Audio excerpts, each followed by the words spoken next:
উত্তর পশ্চিম ভারত থেকে শুষ্ক গরম বাতাসের পরিবর্তে বঙ্গোপসাগর থেকে জলীয় বাতাস ঢুকতে শুরু করে দিয়েছে রাজ্যে, যার জন্য রাজ্যে তৈরি হয়েছে বৃষ্টির অনুকূল পরিবেশ। কমেছে তাপমাত্রাও। সোমবার থেকে বৃষ্টির পূর্বাভাস দিয়েছে আলিপুর আবহাওয়া দপ্তর। অবশেষে স্বস্তির খবর। তীব্র তাপপ্রবাহের পর আবহাওয়া বদল ও ঝড় বৃষ্টির পূর্বাভাস দিল আলিপুর আবহাওয়া দফতর।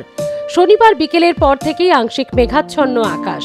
অন্যদিকে কিছুটা কমেছে দক্ষিণবঙ্গের তাপমাত্রা।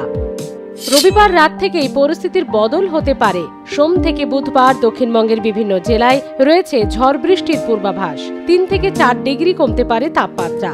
উত্তর পশ্চিম থেকে শুকনো গরম বাতাসের পরিবর্তে বঙ্গোপসাগর থেকে জলীয় বাতাস ঢোকায় স্বস্তিদায়ক ঝড় বৃষ্টি পেতে পারে রাজ্যবাসী। বীরভূম, নদিয়া, মুর্শিদাবাদ, উত্তর 24 পরগনায় বৃষ্টির সঙ্গে 50 থেকে 60 কিলোমিটার বেগে বইতে পারে হাওয়া।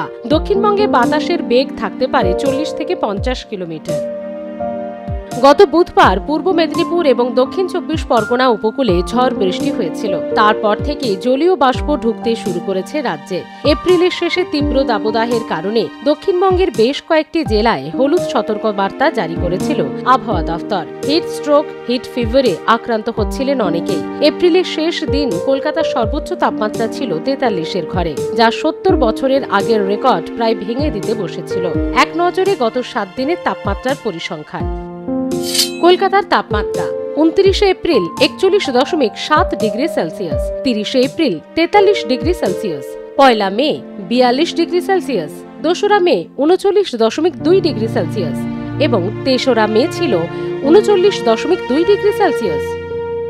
এবছর রাজ্যের সবথেকে বেশি তাপপ্রবাহ ছিল পশ্চিম মেদিনীপুরের কলাইকুণ্ডায়। তবে শেষ দুদিনে শহরের তাপমাত্রা 40-এর নিচেই ছিল। আবহাওয়া অফিস সূত্রে খবর, সোমবার ঝড়ের তুলনায় বৃষ্টির পরিমাণ বেশি থাকবে। তবে কতটা স্বস্তি মিলবে তা এখনই বলা যাচ্ছে না। ব্যুরো রিপোর্ট, আর প্লাস নিউজ।